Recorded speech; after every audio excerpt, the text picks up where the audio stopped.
Selamat datang di Konkes, saya Kondana. Jika Anda baru mengenal Konkes, Anda berada di tempat yang tepat. Kali ini kita akan membahas mengenai fenomena pendaki milenial. Saya tidak sabar untuk membahasnya, tetap di Konkes Kondana Podcast. Oke, pada kesempatan kali ini hadir di sini yaitu Saudara Rizky. Apa kabar? Halo, kabar baik. Nah, pada kesempatan ini kita akan membahas nih tentang fenomena pendaki milenial. Nah, sepertinya seru nih kita membahas tentang pendaki milenial. Seru lah tentunya kalau apalagi yang suka naik gunung nih ya. Betul. Seru banget. Karena kekinian temanya. Nah, kekinian ya. Jadi sekarang lagi booming pendakian-pendakian ya. Yang rata-rata nih kalau kita lihat di postingan-postingan Instagram, bener gak? Nah, jadi banyak nih para Instagram atau yang suka posting-posting Instagram pasti di feednya pasti ada satu naik gunung deh minimal. Saya lihat Iya. apalagi selebgram itu. Pasti rata-rata ada naik gunung ya, Iya. yang berbau-bau alam gitu ya. Dan fenomena-fenomena ini tentunya ada yang sedikit menggelitik nih mengenai fenomena, misalkan nih ada yang itu tuh yang biasanya kalau naik gunung suka buat catatan-catatan kecil. Ayo, mungkin ada yang pernah nih ya, mungkin ada yang pernah pendengar sekalian yang pernah melakukan hal tersebut. Nah, namun di yang kita bahas kali ini adalah fenomena yang membuat seperti itu, tetapi terlihat apa ya, kurang oke gitu ya. Oke sih. Ya, kurang oke. Nah, ini fenomenanya adalah mereka yang membuat tulisan-tulisan, misalkan catatan ya, yuk kapan kita mendaki bareng gitu ya, Teman-pacarnya, temennya seperti itu. Tapi mereka lupa. Kadang-kadang kita lihat juga ada yang ya setelah itu dibuat seperti itu, difoto, lalu mereka letakkan begitu saja kertasnya ya, mereka nggak simpen, nggak bawa turun atau nggak ya intinya walaupun dibuang di tempat yang tepat harus dibawa turun ya. Sebenarnya nggak salah ya seperti itu, tapi yang salah itu media yang digunakan sih sebenarnya. Kalau Iya betul. Misalkan pakai kertas tuh menurut saya salah, tapi kalau kan sekarang udah canggih ya pakai HP atau pakai ya manfaatkan HP-nya itu boleh-boleh aja sih, sah-sah saja ya, itu tidak salah sebenarnya. Cuma yang salah itu terkadang mereka tuh bawa kertas itu. Nah, kertas kan itu kan sampah, karena nggak besar kemungkinan ya mereka tuh pasti nggak bawa turun lagi, bisa jadi langsung dibuang di situ gitu. Oke lah, mungkin kalau misalkan satu kertas mungkin nggak terlalu berdampak ya, apalagi kertas kan memang cepat terurai gitu. Tapi kan betul, itu bisa dicontoh sama pendaki-pendaki lain, apalagi di gunung-gunung yang sudah terkenal kayak contoh Semeru, Rinjani itu kan hampir setiap hari ada orang di situ ya, gitu kan. Jadi kan memberikan contoh yang tidak baik. Jadi kalau mau hal-hal seperti itu ya diperbolehkan, tapi dengan menggunakan media-media yang seperti contohnya HP lah dimanfaatkan. Itu kan sekarang udah canggih-canggih tuh, udah bisa nulis segala macam. Jadi nggak perlu pakai kertas deh, karena nulis kayak gitu nggak perlu ke gunung. Bener-bener Ya, ya. Jadi punya handphone Android ya, kalau misalkan kan sekarang banyak nih aplikasi-aplikasi yang untuk editing seperti itu ya, seperti Canva, seperti PicsArt gitu kan. Kita bisa kok nulis-nulis di situ, kemudian kita foto gitu. Lebih bagus ya hasilnya ya, Mas ya. Hasilnya lebih bagus, terus juga kita nggak perlu membawa kertas gitu kan. Nanti lupa, jadinya pencemaran lingkungan gitu. Terus rata-rata nih biasanya kan karena kalau kertas itu kalau di selebaran gitu kan terlihat tuh kan, kadang-kadang mereka remet-remet ya, mereka dibentuk bulat gitu supaya lebih kecil, supaya tidak terlihat, terus dibuang deh. Mentang-mentang kertas katanya bisa terurai, tapi kan tetap butuh proses gitu kan ya. Nyampah, mencemari keindahan. Nah, ini satu nih ya yang menurut kita agak sedikit ya mengganggu lah ya, ada yang lebih baik daripada itu gitu ya. Nah, itu yang pertama, kita bisa menggunakan media handphone. Jadi kalau mendaki gunung diirit-irit baterainya atau bawa powerbank gitu ya, supaya bisa nulis-nulis tuh nggak perlu nulis-nulis kertas. Kemudian yang kedua ini vandalisme atau suka coret-coret. Nah, biasanya coret-coretnya itu tugunya atau di pelang-pelangnya. Nah ini bagaimana menurut Rizky sendiri?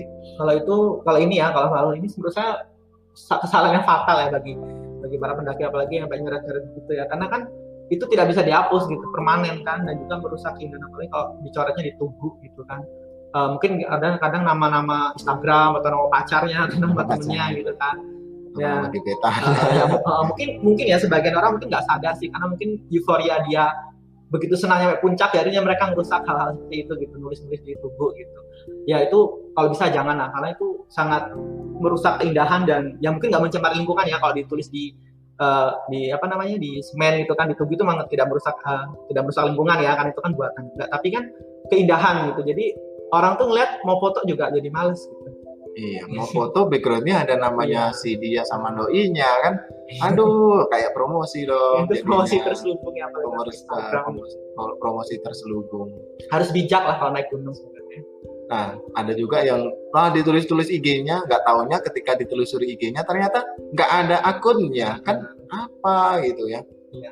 Dan jadinya malah apa ya, kita nggak bisa mendetek gitu ya siapa ini pelakunya itu, karena cuma nama sebenarnya, cuman seolah-olah kayak itu IG-nya gitu, padahal dia promosi nama. Nah terus banyak juga ya yang ini masih hangat sih Mas, saya baca di satu artikel nih sekarang ada istilahnya pendaki stylish. Nah, pendaki stylish gimana itu maksudnya? Jadi itu pendaki seperti ini tuh membuat yang atau ini saya baca tuh membuat orang-orang tuh yang pengen naik gunung dengan budget yang maksudnya di bawah rata-rata tuh ragu gitu ya. Karena mereka kan pendaki stylish ini pendaki-pendaki yang mementingkan penampilan justru. Gitu ya. Ya mungkin dia merek apa, carrier-nya harus mahal, sepatunya harus mahal, bahkan bajunya pun mereka harus pakai emblem merek di sini. Nah, jadi hal-hal seperti itu tuh membuat pendaki-pendaki yang benar-benar ingin mendaki tuh jadi kecil hati gitu. Iya betul. Ya sebenarnya ya sih, hal-hal kecil seperti ini justru harus diperhatikan ya. Mungkin ya itu sah-sah saja sih kalau kalian mampu gitu kan. Cuma kan di gunung bukan hal-hal seperti itu yang dicari gitu. Karena kalau di gunung hal-hal seperti itu tidak dilihat gitu ya, semampunya aja. Jadi jangan, pendaki stylish ini kalau bisa ya jangan terlalu di up lah ya. Ya oke lah, mungkin kalau kalian berdasarkan kantong kalian, kemampuan kalian seperti itu ya nggak apa-apa. Tapi hal-hal kayak gitu sebaiknya jangan. Apalagi kalau uangnya masih minta emak bapak ya, aduh. Kalau bisa jangan deh ya. Di gunung nggak ada yang lihat kok. Maksudnya itu begitu mendaki tuh ya banyak orang nggak fokus lah sama penampilan kita, karena kan betul. Dalam kondisi capek gitu, nggak mungkin perhatian hal-hal seperti itu. Ya mungkin bolehlah bawa satu atau dua baju yang bagus untuk foto di atasnya gitu kan, kayak biasa saya bilang begitu. Selalu bersediakan baju yang bagus, karena kan kita ketika naik itu baju pasti kan basah dengan keringat, lecek segala macam. Nah itu kita harus bawa baju yang baju yang bagus atau yang kering untuk buat difoto. Nah itu sih boleh. Tapi kalau yang pendaki stylish ini memang ya meresahkan ya kayaknya. Iya, meresahkan ya. Jadi niatnya itu sebenarnya bukan mendaki gunung, tapi kalau bisa stylenya dilihat sama orang gitu ya. Bisa dibilang pamer gitu ya. Pamer, ini punya gue ini bermerek gitu kan. Ya mungkin karena mereka ya kemajuan zaman juga ya, teknologi kali ya. Mungkin karena mereka ngikutin yang sebelum-sebelumnya. Karena kalau kita lihat di Instagram ya itu, ya sebenarnya banyak juga pendaki-pendaki seperti ini ya. Maksudnya mereka tuh stylish gitu, kayak naik gunung tuh nggak kelihatan lelahnya, nggak kelihatan capeknya gitu kan. Iya benar. Nah sih, ya itu sih. Malah mendaki gunung kok glowing gitu. Ya ada kan, ya masalah kan itu ya memang ya itu hak mereka gitu. Cuma ya mungkin hal-hal seperti ini sih yang membuat mereka terpengaruh sih. Iya. Terus biasanya nih kalau pendaki itu kan ada seseorang yang mungkin diidolakan ya, sebagai panutan atau sebagai contoh seperti itu ya, seperti tadi itu pendaki-pendaki stylish, mungkin yang dicontoh adalah ya pendaki-pendaki yang memang stylish gitu, jadi dijadikan sebuah tren gitu ya, padahal kan nggak begitu juga ya. Nah untuk saudara Rizky sendiri punya kan ya pendaki-pendaki favorit gitu kan, mungkin bisa disampaikan sebagai kenapa gitu kok milih orang ini gitu. Kalau saya pendaki panutan ya yang di YouTube itu ya Vyasa Bersari sama Bizawin itu sih, dua itu sih. Saya sering banget lihat channel mereka gitu, memberikan tips yang sangat bermanfaat bagi pendaki-pendaki pemula gitu. Terus juga saya kan masih pemula, jadi ya banyak belajar dari situ sih. Jadi bisa diikutin terus pengalaman-pengalamannya ya, pengalaman-pengalamannya, pesan-pesannya. Nah, itu kita bisa bisa kita terapkan gitu. Jadi jangan yang stylish-stylish aja gitu ya. Nah, justru itu penting itu pengalamannya ya, bukan gayanya gitu. Iya, sebenarnya ya bukan gayanya sih kalau naik gunung ya pengalaman yang dicari karena katanya kalau pendaki stylish itu malah justru menaikkan tingkat apa orang naik gunung gitu. Jadi naik gunung harus begini ya, naik gunung harus begini itu sebenarnya hal-hal yang salah ya. Benar-benar. Jadi pandangan orang, oh naik gunung itu harus punya satu tas carrier-nya harus yang Harus ini, yang bagus, yang mahal. sepatunya ini, celananya ini, kaosnya ini, ya terus peralatannya pendukungnya ini, tendanya harus ini gitu. Memang sih itu semua safety gitu ya, yang benar-benar ini. Tapi kan ada beberapa orang ini yang maaf ngomong ekonominya terbatas ya, tapi hobi gitu kan. Nah, gimana caranya selain sewa juga mungkin berat gitu, sewa gitu. Ada prinsip juga mungkin kalau daripada sewa kita bisa beli nih peralatan yang seadanya, yang penting punya kita sendiri gitu kan. Jadi kalau rusak kita nggak perlu ganti, terus kita punya gitu kan. Nah, mungkin hal-hal seperti ini ya, jangan sampai kebiasaan yang seperti ini jadi sudut pandang tersendiri bagi teman-teman yang mau mencoba mendaki untuk pemula ya. Sebenarnya untuk mendaki itu kan nggak harus kan ya dengan apa hal-hal seperti itu gitu kan ya. Apalagi pendaki pemula ya, maksudnya mereka yang penting punya alat pribadi mereka kayak tas, sepatunya itu kan memang alat pribadi mereka ya, maksudnya ya, Betul. Ya jadi bisa ikut-ikutan. Karena di sini saya juga baca kalau pendaki stylish ini mereka ujungnya nanti sejalur dengan pembulian dalam kelompok. Maksudnya itu ya kalau lo nggak pakai baju yang branded atau alat-alat yang bagus ya lo bukan kelompok kita gitu kan. Jadi hal-hal seperti itu tuh Jadi ternyata ada ya. di dunia pendakian itu, ternyata hal-hal itu mulai tumbuh seiring berjalannya era digital seperti ini. Iya, padahal kalau kita awal-awal sih taunya wah mendaki gunung itu yang benar-benar kita itu mau nyari kedamaian, kita itu mau nyari benar-benar yang menyatu dengan alam gitu ya. Tapi kalau ujung-ujungnya seperti itu kan kita repot sendiri ya jadinya ya, repot untuk mengikuti stylenya itu repot. Terus apa ya, banyak lah ya. Tapi kayaknya pendaki-pendaki tipe ini pendaki-pendaki pemula deh, pendaki-pendaki yang sebenarnya dia tidak terlalu paham dengan alam, dengan gunung ya. Mungkin mereka hanya untuk ngikut-ikutin, yang penting untuk feed Instagram gitu. Kayak sih hal-hal seperti itu. Kalau pendaki-pendaki yang sudah profesional saya rasa ya nggak harus kita tuh pakai barang-barang yang bermerek, asalkan kita nyaman, kita itu ya bisa biasa aja sih. Berarti bisa kita katakan itu pendaki yang latah ya, jadi Ya, ikut-ikutan. pendaki musiman. Pendaki musiman ya betul. Mungkin setelah nonton film kan sekarang banyak tuh film-film yang mengangkat tema tentang mendaki gunung, mungkin terinspirasi dari itu. Nggak tahu juga ya.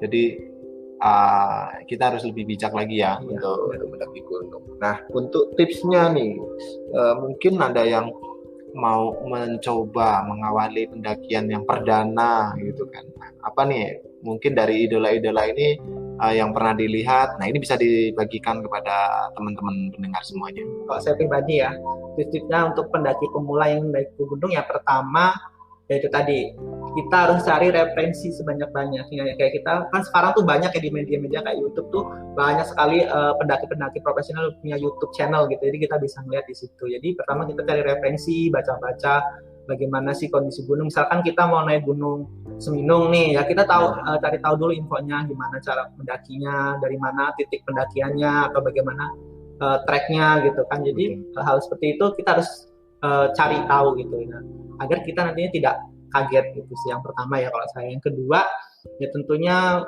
mempersiapkan peralatan pribadi kita dulu deh. Maksudnya bukan berarti kita egois ya, maksudnya misalkan nih kita punya penyakit bawaan atau punya emah atau punya penyakit yang lainnya yang kira-kira obatnya hanya kita yang tahu gitu ya, itu kita persiapkan jauh-jauh hari, mungkin 2 hari 3 hari sebelum naik lah, jangan mepet-mepet gitu kan. Jadi kita persiapkan alat-alat pribadi kita dulu, kayak mungkin alat makan misalkan, atau mungkin sleeping bag, itu kan termasuk alat pribadi kita ya, maksudnya memang untuk kita sendiri gitu, kayak sepatunya atau carrier-nya gitu. Jadi yang kedua yaitu persiapan alat pribadi kita. Yang ketiga itu kalau selain tadi kita cari referensi dengan di Google atau di Instagram, kita juga kalau saya sih rajin-rajin ini ya nge-DM-in pendaki-pendaki yang sudah profesional. Iya. Jadi untuk apa ya, biar pertama kita biar punya banyak teman. Betul. Yang kedua kan nanti kita bisa masuk komunitas mereka gitu, dan kita juga bisa dapat ilmu-ilmu dari mereka. Jadi kita bisa sharing gitu kan. Jadi manfaatin lah teknologi itu ya. Nah, terus yang keempat ya itulah alat-alat bersama. Mungkin kalau alat bersama ini ya kita diskusikan sama kelompok ya. Karena kita nggak bisa sendiri, misalkan bawa tenda kan kita nggak tahu berapa orang, jadi kita diskusikan bersama sih ya gitu sih. Nah, dan kelima itu yang penting adalah izin sebenarnya ya, orang tua. Tapi kalau misalkan kita izinnya benar atau ya jelas gitu ya, pasti orang tua mendukung. Apalagi kalau naik gunung, sama ini gitu ya, pasti boleh lah. Oh iya, jadi itu perlu dijelaskan juga ya, naik gunung itu gimana, seperti itu ya, perlu dijelaskan. Soalnya ada beberapa orang tua ini yang kalau udah dengar mau naik gunung itu seperti yang di berita-berita tuh kan, yang menyebar tuh naik gunung tersesat, hilang, ada yang naik gunung pulang-pulang tinggal lama, ada yang nggak ketemu sampai sekarang. Mungkin hal-hal seperti itu yang memang sudah paling sering didengar sama orang-orang ya, yang sering dipublikasikan ya. Tapi kenapa tidak yang pendakian yang bagus-bagus, pendakian yang menyenangkan ini yang diceritakan gitu ya. Makanya harus bagus juga sih ya yang pendaki gunung punya YouTube channel gitu ya. Jadi itu secara nggak langsung bisa mengedukasi gitu ya. Terus untuk orang tua nih nggak khawatir, ternyata gunung tuh nggak seserem yang dibayangkan gitu. Tetapi kan perlu hati-hati juga ya. Ya setiap pasti punya resiko lah ya hal itu. Nggak cuma naik gunung, mungkin orang yang suka selancar pun bisa meninggal karena tenggelam gitu kan. Betul. Jadi ya hal itu mungkin memang sudah takdir, tapi kan ya memang kita perlu mengedukasi orang tua kita lah, misalnya kita beri pengertian ke mereka bahwa ya naik gunung tuh nggak seserem yang diberitakan gitu. Betul. Selama kita tahu atau selama kita punya teman-teman yang memang lebih tahu gitu, jadi menurut saya nggak terlalu seserem itu ya, justru kita akan menemukan keindahan di dalam. Wow, jadi kita nggak boleh juga ini ya izinnya itu bohong gitu ya. Iya. Karena apa gitu kan? Atau ini tugas kuliah, tugas kampus, mana ada tugas kampus seperti itu ya. Ya, jadi usahakan jujur ya, supaya ya itu kalau misalkan ada kita kan mengisi data itu ya kita nggak mau terjadi hal-hal yang buruk ya, tapi kan kita harus jujur gitu. Terus ada lagi mungkin? Tadi kan menurut tips saya masih kurang satu ya, tentang kita harus latihan fisik sih seminggu sebelum naik deh, kita harus rajin-rajin lari lah, terutama itu katanya olahraga membakar kardio, karena ya itu biar otot-otot kita tuh nggak kaget gitu.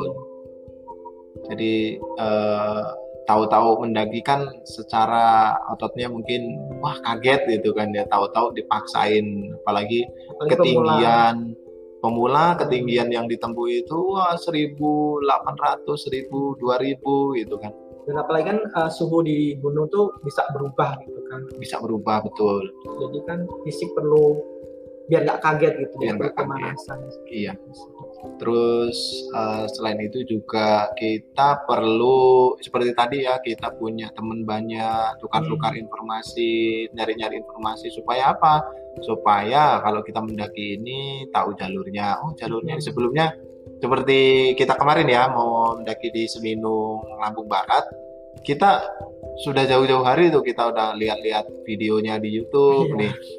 Enaknya lewat mana, bahkan sampai kesananya itu kita mau naik apa sih gitu. Kalau naik mobil itu mobil apa yang kita naikin, terus bisa nggak ditempuh pakai motor sampai tempat lokasi. Nah, hal-hal seperti itu kan sekarang zaman canggih ya, di YouTube itu udah banyak gitu. Kita jangan males untuk mencari, untuk membaca gitu kan. Jangan malu juga ya, gara-gara kan kita ketahuan banget nih kalau baru mau mendaki gunung nih gitu, malu, terus ya ujung-ujungnya kita akan repot sendiri gitu ya. Kita harus membuka itu semua gitu, kita harus belajar gitu. Naik gunung enak, kayak candu ya. Sekali naik tuh kayak pengen lagi banget. Padahal kalau pas lagi naiknya, kalau pas capek itu rasanya ngapain gitu kan. Kayak inget rumah, enaknya tidur di rumah. Betul. Enak tidur, makan enak, apa yang kita repot-repot. Biasanya kan kalau naik itu kan makannya cuma apa sih, mie instan gitu kan ya. Kalau di rumah coba bisa apa, ayam goreng, bisa dan lain sebagainya. Nah mungkin memang candu ya, karena saya pun juga pengen lagi gitu, Iya. walaupun kemarin seperti itu gitu. Tapi begitu di rumah ya, aduh pengen lagi ngerasain gitu kan, pengen rasain yang gunung-gunung lainnya, mungkin yang pengen cari pengalaman baru, karena setiap kita naik gunung pasti ada pengalaman baru yang didapat. Iya, Masing-masing dari kru pun mereka pasti punya pengalaman yang berbeda-beda. berbeda-beda ya, betul. Dan yang paling penting kalau kita mendaki gunung itu bukan berapa cepat kita sampai di puncak ya. Iya, benar. Misalkan idealnya mendaki gunung itu 4 jam udah sampai puncak. Kok kita 8 jam belum sampai gitu, baru sampai. Ya bukan berarti yang 4 jam ini wah hebat, berarti yang 4 jam gitu. Yang 8 jam ini apa, masa mendaki gunung itu 8 jam. Bukan itu ya sebenarnya ya, tapi lebih ke prosesnya. Misalkan kan kita ngajakin temen-temen nih lebih dari 5, apalagi kita kemarin 18 tuh, wah Banyak banget. paling banyak gitu ya. Biasanya tuh 4 orang, 3 orang, ada yang 2 orang, ada juga yang sendiri, memang benar-benar solo dia ya, pendaki solo gitu, sendiri dia berani gitu. Tapi kan resikonya ya besar ya, kalau belum terbiasa jangan, usahakan ya berkelompok gitu ya. Tapi kita kemarin justru kelompoknya banyak ya, ada 18. Dan itu rata-rata pemula semua sih. Pemula semua, usia-usia sekolah semua ya, SMP, SMA seperti itu. Dan ya kita nggak melarang ya, karena kan namanya kita bebas ya, mau explore gitu ya, bebas gitu ya, selama dia kuat gitu ya. Nah di perjalanan pun kita harus sering-sering survei ya, selain berbekalan, kemudian teman kita nih keadaan fisiknya gimana, karena memang berbeda ketika dari bawah tuh, misalkan wah nggak semua yang badannya keker itu kuat sampai atas, nggak semua yang badannya, misalkan nih ada teman kita nih yang maaf ngomong nih terlihat lemah, ternyata sampai juga gitu ya. Bukan berarti yang wah yang badannya keker cemen gitu, enggak ya, tetapi lebih ke prosesnya kalau kita ya seperti itu.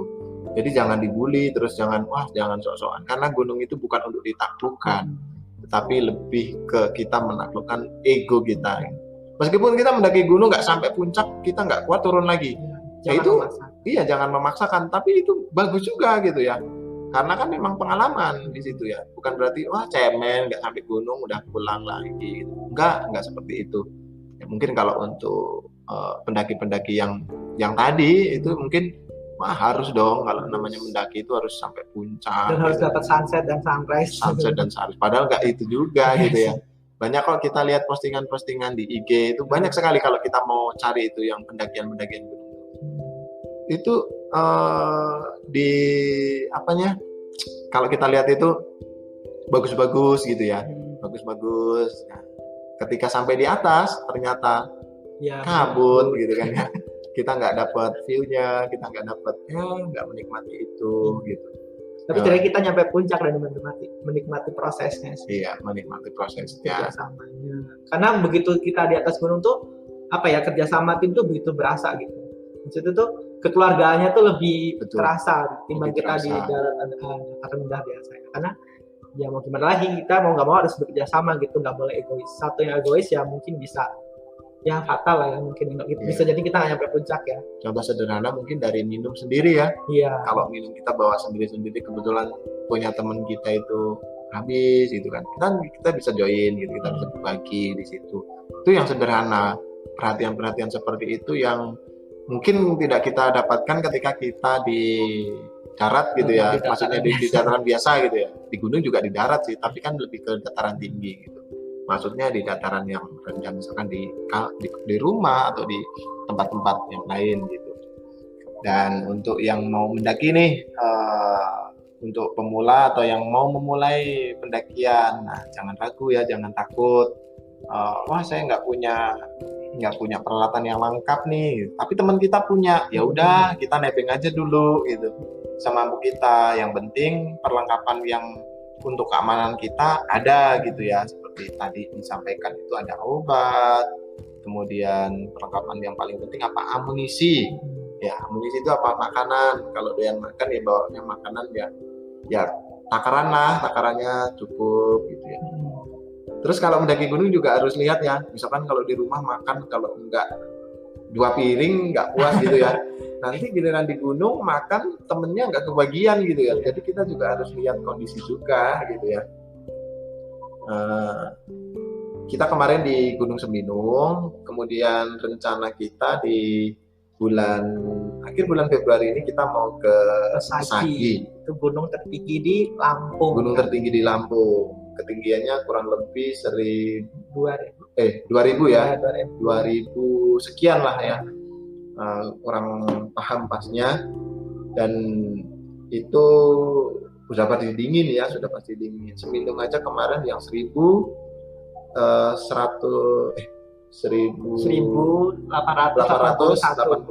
aja sudah dingin banget ya, udah dingin. Karena waktu itu kita pas naik juga kan akhir Desember pas musim hujan ya. Mungkin karena ya itu juga lebih dingin lagi. Dan kita kejebak badai di atas, jadi dinginnya nambah. Ya kemarin kita biasanya katanya sih pendakian di sana itu idealnya 4 jam ya. Dan kita berapa jam itu? Dari setengah 3 sampai jam 9 mau jam 10 ya. Hampir mau jam 10 udah mendirikan tenda. Bayangkan ya, karena kita 18 orang. Jadi kita pastikan 18 orang ini benar-benar bisa sampai di puncak ya. Jangan sampai ada yang putar balik turun gitu. Dan makanya kita benar-benar atur ya, jadi dari ya kalau capek sedikit kita istirahat, berhenti. Tapi tidak ada tempat istirahat ya, yang kemarin kita jalur pendakian kita itu beda karena kita tidak dari Kota Batu. Kita via Lombok ya. Kita via Lombok, betul, via Lombok. Nah, jadi kalau teman-teman yang mau mendaki Gunung Seminung, jalur yang ramai itu via Lombok, tapi yang Tebah Bring itu masih ramai, sama Kota Batu ya, Sumatera Selatan. Karena kalau waktu kita kemarin itu kita jalur lama kayaknya ya. Karena kata juru kuncinya itu sudah berapa bulan gitu tidak dipakai orang naik gitu. Jadi kita naik situ pun nebas lagi ya. Banyak yang tertutup gitu.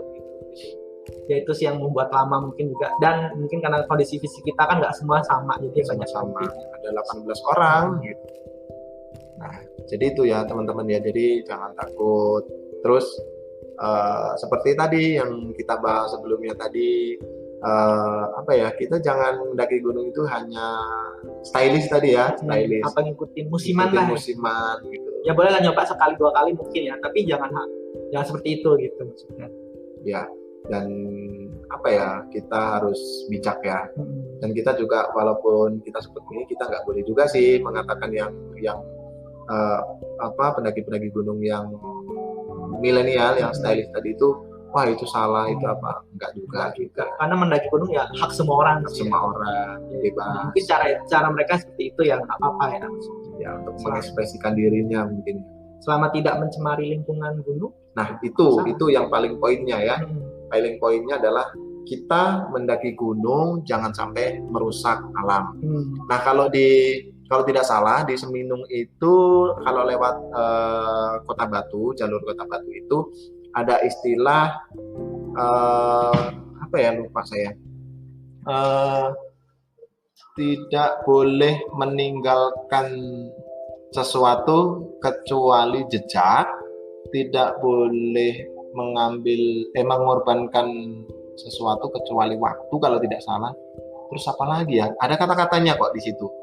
Ya, kita tidak boleh intinya kita tidak boleh potong-potong daun dan lain sebagainya di situ, atau merusak-rusak apa yang ada di situ, karena kita tidak tahu di alam itu banyak ya yang menghuni, atau banyak juga yang yang ada di sana gitu ya. Kita tidak boleh mengusiknya. Karena ya percaya nggak percaya, mungkin hal-hal seperti itu ada ya, maksudnya yang tidak terlihat, dan itu mungkin ya namanya di gunung, di hutan ya pasti mungkin ada gitu kan. Jadi kita walaupun misalkan teman-teman nggak percaya atau mungkin hal gini kok masih percaya begitu, tapi ya tidak menghargai, menghormati, karena di situ juga kan ada satwa-satwa liar ya, maksudnya di tumbuhan-tumbuhan itu kan harus dijaga gitu. Oke, jadi itu ya teman-teman ya. Jadi kalau yang mau mendaki boleh nanti banyak-banyak cari referensi, cari-cari teman, jangan malu gitu ya. Jadi siapapun kamu punya hak ya untuk Naik bisa gunung. naik gunung gitu ya. Karena ya bebas, semua bisa naik gunung Iya. asalkan ya itu bisa menjaga sikap, bisa menjaga tingkah lakunya lah yang penting sih. Ya. Nah, jadi sekian ya untuk episode kita yang satu di Konkes, Kondana Podcast Atau mungkin ada pertanyaan, Oh ya, mungkin ada pertanyaan boleh di kolom bisa di komentar. kolom komentar ya. Jadi di Konkes ini selain kita kita podcast, kita juga ada di YouTube ya. Di YouTube-nya channelnya Konkes, KONDCAST, Konkes ya. Silakan di subscribe untuk selalu mengikuti episode-episode kita ke depan. Nah, sekian dari tema kita fenomena pendaki milenial pekan ini. Pastikan untuk selalu mendengarkan podcast-podcast dari saya dan subscribe channel YouTube Konkes sehingga kita atau Anda tidak ketinggalan episode yang berikutnya. Dan saya Kondana dan rekan saya Rizky, mau undur diri. Salam dan sampai jumpa episode selanjutnya. Bye-bye.